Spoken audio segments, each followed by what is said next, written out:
Good. Okay, Baruch Hashem, we're ready? Okay, you can sit down if you want. It's good, you can leave it, it's fine. Don't get me in here. Okay, so once again, a few things. First of all, Hoidul Hashem ki tov, ki l'yadam chastei. This is Saito, Mamash Hazoi. Like we just discussed, I was in the hospital this week. And a few things that happened while I was in the ER that I feel it's proper to be able to share with you guys. And the first thing is that we don't know what 1 second's going to bring to the next. And as I'm standing there in the ER, and this is after the pain medication was working, because before then I wasn't able to do anything. I wasn't able to think straight. So I'm looking around and I'm seeing people are coming in, and there was a few different things that were going on. There was a guy that fell off a ladder. There was a car accident. Typical stuff. What? Should have called the lava chat. Come sing some songs over there. But no, the Genesis, I mean, the ER is so many things are flying over there. It's not a calm place. And the kids are so the first thing that came to my mind was that there's so many people coming in, and every single person that was walking into the ER an hour ago had absolutely no clue that this is what was going to become in the next hour. And there was also a lady I met over there. She had broken her arm, and she looked like she was in real bad pain. So she was speaking English. So I just started talking to her, asked her for English. She says, "No, I don't live here." She says, "I'm on a 3:00 flight today, and I'm not going to make it." She came to visit her sister for the week, and she said that she's already at the end of the week, and she tripped, and she broke her arm. And at that point, she still didn't even know if it was broken, but she told me, she said she felt like it was broken, and that's it. It just, from here, now she has to go ahead and change her whole entire plan. She has to miss her flight. So it's a very shocking thing when you're really in it and you really see it, that it's we don't know what's going to turn out any minute. But the Rebbeinu Shalom für the Welt, and it's something we have to really understand, and we can't just find ourselves in such situations and all of a sudden then put our backpacks on and say, "Oh, Hashem," and everything's all bashert, and the Irish to feel the Welt. It doesn't really work like that so well. The way it works is that we have to be able to adjust ourselves to have our mind set in that way that everything's minashamayim and everything's bashert. And once we have that developed properly within ourselves, when everything's going well and everything's not in that situation, then automatically it allows us to associate our same sense of mind of knowing what we've learned and established through shiurim or different chizik or different things that we've learned from our experiences in the past, that allows us to be able to connect ourselves right now to whichever situation we're in. It's a very important thing. I don't want to get so much into the whole story about what was going on over there, but Baruch Hashem, I got out of it, and Baruch Hashem, I did not have to stay there, which is also a very big min hashamayim, a tov from the Irish that I went through what I had to, and we got out of it. And Baruch Hashem, over the past few days, I was trying to get back to myself, and I was a little out of it, more yesterday and today, Monday, yesterday, because I guess maybe just getting over the medication, a class, whatever. So Baruch Hashem, today was my first day out, had a good day, and of course, with our bringing together, so that also gives me a big amount of chiyas. So I thank you for being part of the thea. Anyway, today's Chodesh Adar. Chodesh Adar Bais. Chodesh Adar Bais. We have already had a whole entire month of Mishenichnas Adar Ma'av Simcha, and now there's the real deal. Now it's Adar Bais. Famous question is Pirim. Pirim, we have Pirim Kutum, Pirim Gadol, right? We have the regular Purim. Why Dafka Aleph? Why dafka bais and not aleph? What's the difference? Why is aleph? Why is bais? It says a whole entire shir exactly how to speak about the difference between aleph bais. But the general idea of why we're taking Purim and we're celebrating in Bais is only because of the fact that we want that Purim and Pesach should be as close as possible together. Because what is Pesach? Pesach is Yitzias Mitzrayim, and Purim is the whole story from when Klal Yisrael was saved, from the whole story from Achashverosh, from Haman. And of course, we're going to get more into Purim next week when it gets. I think next week's probably the last year before Purim, right? So yeah, because Wednesday night, the 2 weeks is right. It's already a matzah. It's already Purim, whatever Chitz Yishlaim, right? Mm-hmm. So we'll talk about it next week a little more. The whole idea from Purim, but that's the basic idea of why we have Purim so close to Pesach and we push it to Adar is because we want that Purim and Pesach should connect to each other. And of course, we're going to speak about the Parsha. The whole entire Parsha is Pekidei, like we spoke by the Torahs last week. That Vayaka Pekidei usually together. This year, because it's the Ibiyar, we're splitting it up. So this week now is Pekidei by itself. And of course, we have Chazak, Minas Chazek. We're finishing up Shafi Shemais. What was the whole entire Shafi Shemais? Every single time we spoke over the past few weeks, since the beginning of Shemais, it was all about Mitzrayim. It was all about Yitzias Mitzrayim. It was all about the beginning parshas of Shemais, and then of course getting into the Mishkan. Now the whole Pesach was Yitzias Mitzrayim, and the whole gadlus from Yitzias Mitzrayim was the fact that there was so many nisim that happened during Yitzias Mitzrayim that was open miracles. It was Kriyas Yamsuf we spoke about in Pashat B'Shalach, and there was so many just open nisim. Even Mamen Asina was such a nis that was just open and revealed to everyone to see. Whereas in Purim was more of a hidden miracle. It was more of just things were put into place and Klal Yisrael was taken into a geila within itself, more because of the storyline of how it goes. Again, we'll speak about more about next week. But now, just for us to be able to put things together, is the idea of why Purim is in Adar Bais is because of the fact that it's wants to connect it to Pesach, whereas Pesach we are going to see that there's open miracles, whereas in Purim we see that there's more of a hidden idea. Now this whole idea of more of a hidden, this nister, is another point I want to mention. Why is the third reason why we are getting together, making a shtickle tikkun. It's my Zayd Zutzat was really today Chuf Tes. Now it's already Chodesh, but it was. I figured we'll do it together. Especially last night I was still not so feeling well enough to be able to make a sida, but my grandfather's first Yutzat is today. He was Nifta Mamash just a year ago.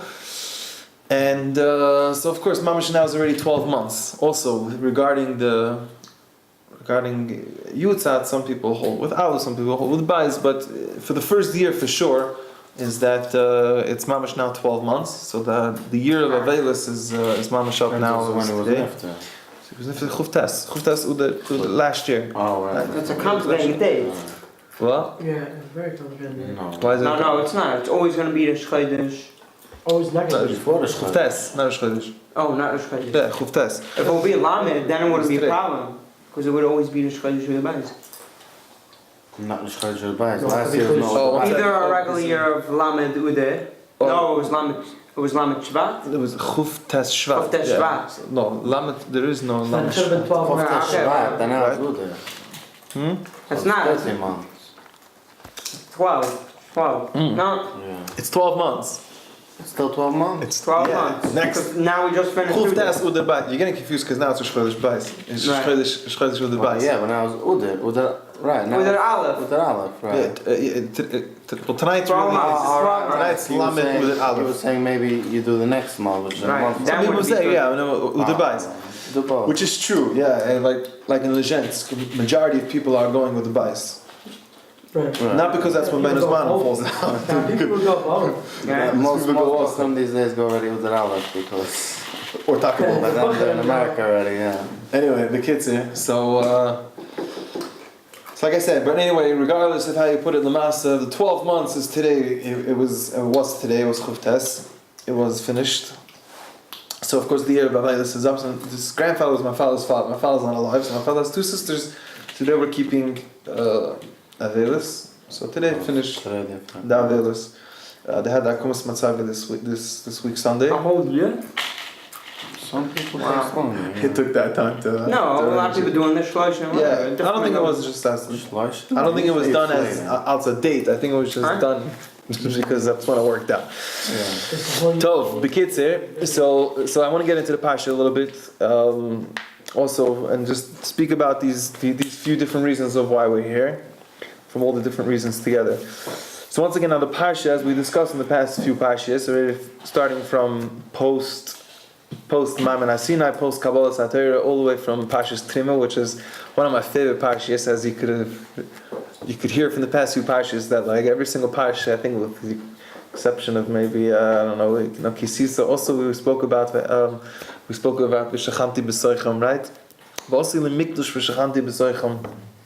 It's like the motto of Yiddishkeit is V'osili Mikdash V'shachanti b'soicham, because all these parshas were speaking about the Mishkan. So things are now kind of winding down as we are going to prepare ourselves into Vayikra, into the whole Sefer Vayikra, which is going to start speaking about the Beis HaMikdash and start getting down to work, start getting into the Avodah of what the Emes Kedisha really is in the world. And Ayve Shechanti B'Soicham, what we learned about that. But so Parshas Pekidei really wraps things up. Now, in the beginning of the Parsha, we speak like this. It says that they're getting all again prepared and finalizing with the Mishkan. Mishkan Aydis Ashbikad Api Moshe Avodas Halaviyad Ma'adi Yisuma Ben Aaron HaKoyin. And then the next pasuk starts out that Betzal, who was like spearheading the whole construction of the Mishkan. We already spoke about Betzal already last week. We mentioned how Betzal was part of the Mishkan. This is last week's parsha. We started speaking about Betzal. So here we're mentioning here that the beginning of the parsha speaks about how Betzal ben Uri ben Chur lemata Yehuda. He came from Shevet Yehuda. That was Betzal. And also es kol asher tzuvah Hashem es Moshe el getin azoi vi Moshe that Hashem commanded Moshe. Then the next pasuk also says v'itoi, and together with him as a VP, a vice president, right, the second in command, v'itoi Eliyav ben Achisamach lemate Dan. So Eliyav was there together with Betzal, and this Eliyav, he came from Shevet Dan. This is who Eliyav was. He was there to come together with Betzal to do the work in the Mishkan. These two people. Now the question is exactly why is the Torah mentioning exactly who they are, where they're coming from? And the answer is like this. Betzal, we learned that he came from Shevet Yehuda, and Eliyav came from Shevet Dan.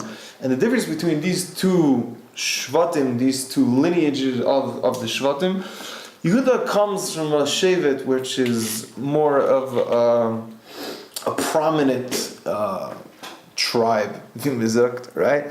Whereas Dan, the Toldos of Dan, were used to do like he was learning over here. Rabbi Santa was learning. He said that the women were as maidservants, so they were like, in a certain sense, like they were second in command. Like they were there, like not as a prominent type of group, type of tribe, like we said, like a shevet. So the question is that what's going on over here? Why is the Torah specifically writing over here that Betzal was the one who was spearheading the whole entire mission, and Eliyav, who was there also, he was from Shevet Dan, who's they're good people too, right? Why is the Torah explaining things in this way? The answer is as I say. is that Betzalel, even though Betzalel had his prominent position within who he was and who his family stood for, he had Aliyah helping him as well, because it doesn't matter who you are and where you come from, or what you're thinking you have to be able to offer. Every single person is as important as the greatest man, as long as he is contributing to the Mishkan, contributing to the building of the Mishkan, contributing to Klal Yisrael, contributing to our V'shachanti b'soichem, like we discussed in the past few parashas. Whatever you need to do, this is the idea that the Torah wants to be able to say. It doesn't matter who you are, what my father looks like, what my grandfather looks like, what my family looks like. I come from this situation, I come from that situation, and people are not going to take me because this is what happened. This is my family, and I'm not going to get a good shidduch. My sister's not going to get a good shidduch, and the list goes on to the amount of things that we could think of. To who, what, where, when, how. But the mass at the end of the day is that we have to view ourselves, so we have to realize how important you are and how much you can be to the Mishkan, to the whole entire purpose of what Hashem wants to see from us. The Rebbeinu Shalom says, I want to see every single person. So that's more or less really the idea that I want to be able to wrap around for the everything we're speaking about from all the different points. We're speaking about Purim, we're speaking about we're finishing up Parsha, we're finishing up the Parsha of Shemais, and the whole Pekudei, and the rest of the Parsha really discusses the end. It's not a long Parsha, it's a short Parsha, that just finish up with the final stages of the Mishkan, and to be able to take all the Parshas that we've spoken about the past few weeks, and the whole pomp and the whole excitement of this whole Mishkan, and building the Mishkan and bringing it into our lives, and V'shachanti b'soichem, to really place them in the right places. And the place is every single one of us. It doesn't matter who you are. So once again, like I said before, about how Purim and Pesach is being brought together because of that hiddenness, of that nister, of that uniqueness, to know that, not everyone has to know who we are, what we're doing. We don't have to be the most prestigious person around, but my own little thing. I do my thing. And the stories that I was hearing from my grandfather over the past year, and especially during the Shiva, because I made it grada by the Shiva. He was nifta mamash like 2 days before I was leaving to America, right before Pesach last year. It was Chodesh, so it was Rosh Chodesh was whatever it was the next day. He was nifta Friday. He was nifta the same day as the Vision Rebbe. Vision Rebbe is also. Right. Yeah, monthly. His mom, they were in the hospital together. Yeah. Same hospital? My aunt, who was my father's sister, who was there. Yeah, correct. Wow. My aunt, who was there at the time at the Petira, she told me, she said that there was visions of Chassidim that were there. B'shas Petirasai. I remember it was on a Friday, the like right before the Yeah. So my grandfather was nifted first before. Mm-hmm. My grandfather was nifted before. Rather, my grandmother, his wife, my father's mother, her Yutzat's Chuf Adar, who's B'nai Brak, the Moshele, in B'nai Brak's Yutzat. Oh, from Visions? Visions of B'nai Brak, the brother. She's Moshe? Huh? She is Moshe? She is Moshe, right? From B'nai Brak. Yeah, she's Wow. So he was a Moshe and a Matale, right? Yeah. Right. So his Yutzat is Chav Ude, and Visions Mansi is Chuf Tes. Wow. So both my grandparents was the only thing was my grandmother Grada was Udar Aleph. The year that she died was Udar, it was Chuf Udar Aleph. But the Vision Rebbe has Chuf Uder, so it's interesting how both my grandparents took the Yutzat from both Visions Mansi and Visions B'nai Brak.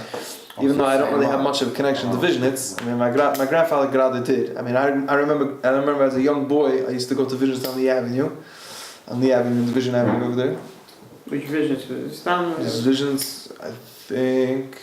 If I'm not mistaken, I think it's B'nai Brak. Sometimes when we was working in life, you would know vision stuff. Yeah, on Lee Avenue, Lee and Division.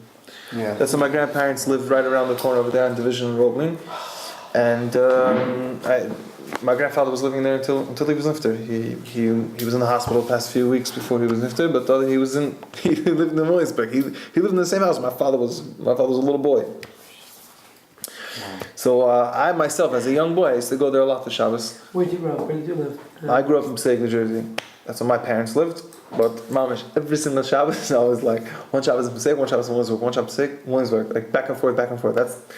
That's the way I was very, very close to my grandfather, and especially after my father was nifter so many years ago. My father was, this summer is going to be 20 years. My father's not alive. I was 15. I'm turning 35 now in the summer. So like I said about the Levaya, when I was speaking on the phone, the Gemara says, we were learning last year, that's man, we were learning Kiddushin. The Gemara Kiddushin says, B'nai bonim k'mayim k'bonim. It's a din in Kiddushin, and the Gemara in the beginning, in the first parak of Kiddushin, speaks about the shtickle, about B'nai bonim k'mayim k'bonim, that grandchildren just have the same din as children, and there's a few different cases exactly how this halach is really brought out. It's Indian in Chinuch Habanim, it's also an Indian, and also lots of bris, if the father's not alive at the time of the baby's bris, and the chiyuv goes on to the grandfather. There's a few different simanim exactly how to connect this idea, but that was the Gemara Pink that was learning it, that's man, last year, winter's man, and we were just finishing it up. And so I said that over by Levaya, and the Taka, I felt very, very close to my grandfather, especially because of the fact that I was a Yasin.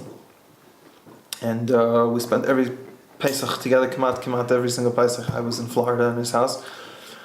And like I said, so there was, so what I was saying before was that it was right before we were leaving to the States last year. So it was left on a Friday. And then we left Sunday, Monday. So by the time I got to New York, they were still studying Shiva. So I was there and I was hearing some other people speaking about, it's mamish like Achri Mois Kedoshim, you just, you don't hear a lot of these stories until after the Yom Hamisa, and people are just saying a lot of different stories, and there was so many things you heard from this idea of Nistar, this idea of hiddenness, this idea of that. Nobody has to know exactly pish pash who you are. Wow, he's a prominent person in town. In your own kind of way, in your own thing. That's when the Parsha speaks about Eliyav. He's not considered secondary. He's doing his own thing, but he's doing his own thing because that's what he does. Nobody has to know. Nobody has to hear anything. And that's the whole godless in Purim. Purim was only brought out because of the fact that it was the hiddenness, but that's what really brought it out to the world. That Haman, that Mordechai wasn't. He didn't want to bow down to Haman. He didn't want to make himself out to the world. And again, we'll speak so much more about Purim. But again, that it was just done in our own simple push it away, and that's a very big insight to be able to learn, at least when we're wrapping up Parshas Sefer Shemais, that all these things that we need to do, even though we're not the biggest lamdan, or we're not the most the guy that's sitting in Besmedrish like a huge masmid, hovering away over 18 hours and shuckling over his stender. We do our own thing. We come in and we say a kapitel at Tehillim. This is our v'shachanti v'soicham. This is what we're doing. This is our godless, and this is what's going to bring the Gila. And if we understand that, if we really realize that, and we internalize it, and we work on it even before we even get to the situation like we spoke about in the beginning, about how there's so many different types of things that come up, that if we're not ready for it, like we were speaking about, like it being in a situation like you're in an emergency room, if you don't prepare ourselves, you're not going to be ready for it. You're not going to be in the right mind frame to be able to realize that Taka is Omen Hashemayim and Shkodesh Eibishter, thank you so much. I was even thanking Hashem for the pain that I was going through, because without the pain I wouldn't have realized there was something wrong. So you have to put yourself into the situation to realize how Taka everything is really good. We can't do that if we're just flying in our pain. We have to know that yes, every single thing has its moment, that has its time, and has its purpose. But we have to prepare ourselves to do that. And when we prepare ourselves to do this, and like we said right now, is that we should be able to realize that even what we do, even if we say our own kapitel tehillim, a small thing, we walk into Bismillah, we open a kapitel tehillim, we say a kapitel tehillim. I was just walking on the street over here. There's a van right here around the corner. Honestly, you're not going to get this in America. It's part of living in Eretz Yisrael. There's a van over here right around the corner. It says over there, it says, Hallelujah Hashem kol goyim shabbat kol We're going to say it tomorrow. We're going to say it Friday. It's a kapitel in Tehillim. It's part of Hallel. We're speaking into Inyani Diyayma. It's part of Hallel. It says over there. It says in the back. It's like one of these things on the window. It's like what do you call it? No, it's a sign on the window, but it's like a see-through sign. Like it's not blocking his vision. How's it called? Those types of wrap. It's a wrap. A wrap in the back window, yeah, and on the bottom it says Ashrecha Melecha Perik Tehillim. That's what it says. Perik Tehillim, exactly how the words are, right? But the bottom line was that you're sitting by a red light and the guy has this thing over here and you're looking. Ashrecha. Such a godless thing. I'm telling you. You're going to be going to America. You're leaving already before Peter, right? Yeah, Sunday. This Sunday? No, it's 2 weeks. A week and a half. Right? Wow. You don't get this in Chutz La'aretz. This is just something that you're going to get only here in Eretz Yisrael. And it's very, very true. You see such a thing like that, you're like, Taka, Ashrecha. We don't realize the godless in doing the smallest amount of things.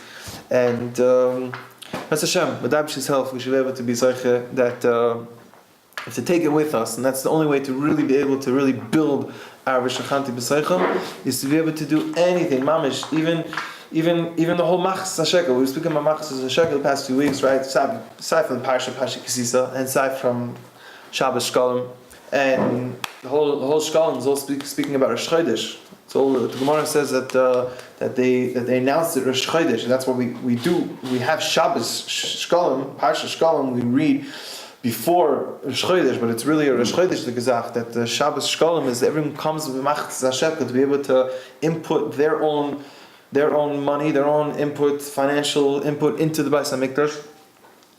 But the whole idea of the Machas HaShekel was to be Machas HaShekel, to be half a coin. That's all it is. I'm not going to come, and every single person had to do the same. It wasn't like it was a big oisha that was giving his $5 million building and with his name, with his children's name and his and the nishmas, my parents. No, it was everyone had to do their own Machas HaShekel, and this person gave a Machas HaShekel. The rich person gave a Machas HaShekel, the poor person gave a Machas HaShekel, and the two of them came to a complete shekel. That was the whole godless of the Machas HaShekel. Because you just have to give a pritel tzedakah, you have to give your small little thing, even at 10 cents. That's all it is. Mamish, people come over here collecting all the time. And they even say, a halva shekel is ochgit. Why? Because people say like, Chanish. Why? Because you don't have big $20 bills. Chanish, right? Oh, you want to give 10 cents. You can give 10 cents too. The mitzvah of tzedakah is going to go for 10 cents. More than a shavapita, no? Shavapita is 1 penny. No, shavapita is 25 cents. No, Shavapita is 1 penny. It's Mechlekes, that's what you're saying. 25, something like that. That's the. No, tzedakah that's more than Shavapita. You give somebody a penny. This is anyway. The shavapita is not dafka for tzedakah. It's you can give anything for tzedakah. Yeah. Someone a good word. It's also tzedakah. It depends on the tzedakah. Yeah, I think it has to be a certain amount. Listen. Somebody comes over to you in Besmedrish. And he tells me, he says, tzedakah, I'm gesprochen mit 16 Kinder, yeah. So you tell me, so this Chanish, yeah. Oh, I could give him a shekel. Well, Adar, you tell him the Chanish, right? You don't have a single thing on you, 100%, right? But what do? You turn to him and you say, Kim, help him out. Hat 16 Kinder. Hast du etwas für ihm? Helfen? Yeah? And the guy says, "Ja, du hast a shekel." Yeah, what happens right now? The fact is that this man gave a shekel, and you also gave tzedakah because you helped him get the shekel. That was the machas a shekel. The machas a shekel was, I'm not gonna go ahead and have to give you a shekel. No, machas a shekel. I'm going to give you my own half a shekel. I'm going to give you my part. My prutelit tzedakah, that's what I'm going to be able to give. And whatever the case may be is, we're just keep speaking about this specific case. Shava Prita is also for Kedushin. It's the beginning of it's the beginning of the first mission we were speaking before about Kedushin. Right? The first mission Kedushin speaks about to be Makdish to be Makadosh and Isha is with Shava Prita. But again, the idea of being able to do something for Hashem, it doesn't have to dafka be tzedakah. It could be anything. Again, it could be limit Torah. It could be just, we don't realize the amount of small part that we do, how great it is in the Rebbeinu Shalom's eyes. And again, this is everything that we were speaking about. All these ideas, it all fits into the same idea of how much we need to be able to do. Anyway, the kids here. So like I said, so Haidar Hashem Kitov that Baruch Hashem, I'm out of the whole story of what happened this week, and Baruch Hashem, I should feel as good as I do now, and Metz Hashem should never happen again. And but I thank the Rebbeinu Shalom for everything that happened. So it's a Siddur Adar, and also it's the Simchas Rosh Chodesh Wudel Ma'atim B'Simcha. Baruch Hashem, we have a lot to be mesamech for. And of course it's a Siddur for my Zayde and the Neshama Zol Ben Aliyah, Yosef Yisroel Ben Yitzchak Yehuda. My father was also Yitzchak Yehuda. This is my grandfather's father's Yitzchak Yehuda. So it should be a Aliyah's Neshama for my Zayde, if my father as well, Yitzchak Yehuda Ben Yosef Yisroel.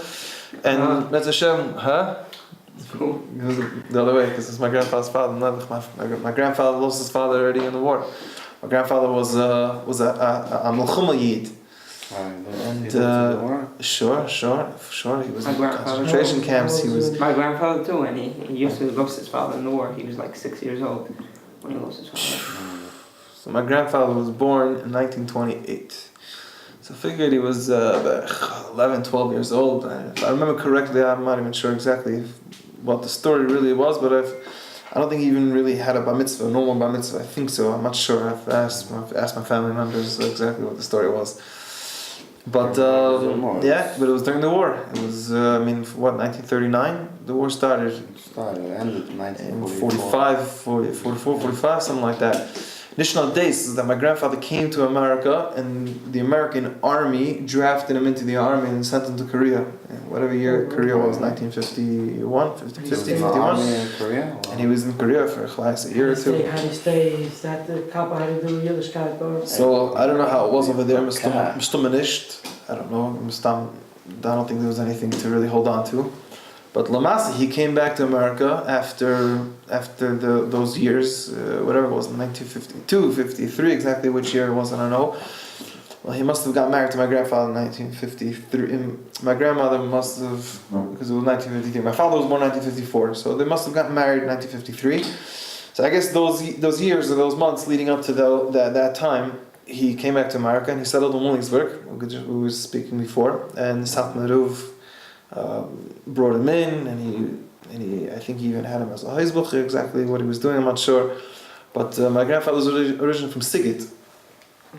So Satmar had a very close connection to him, and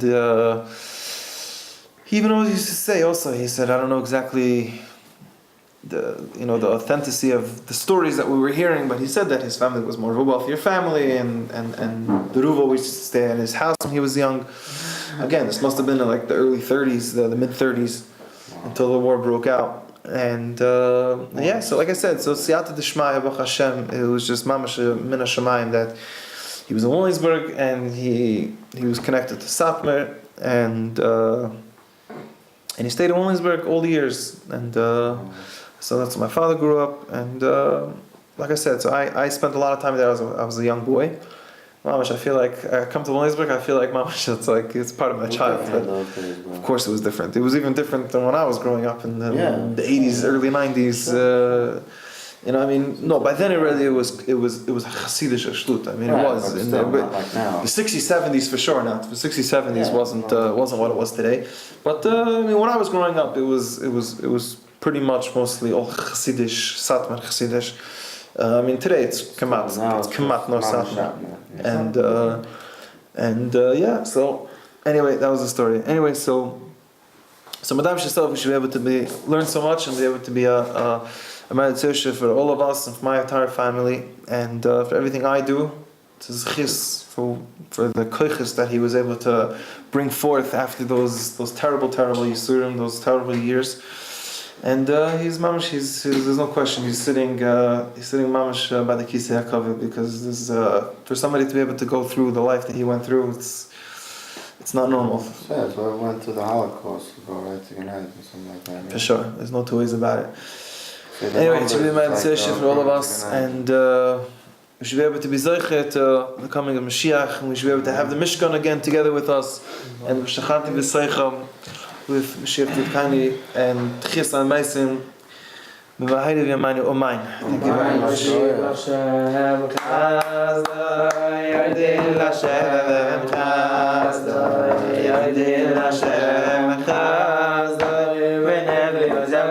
you're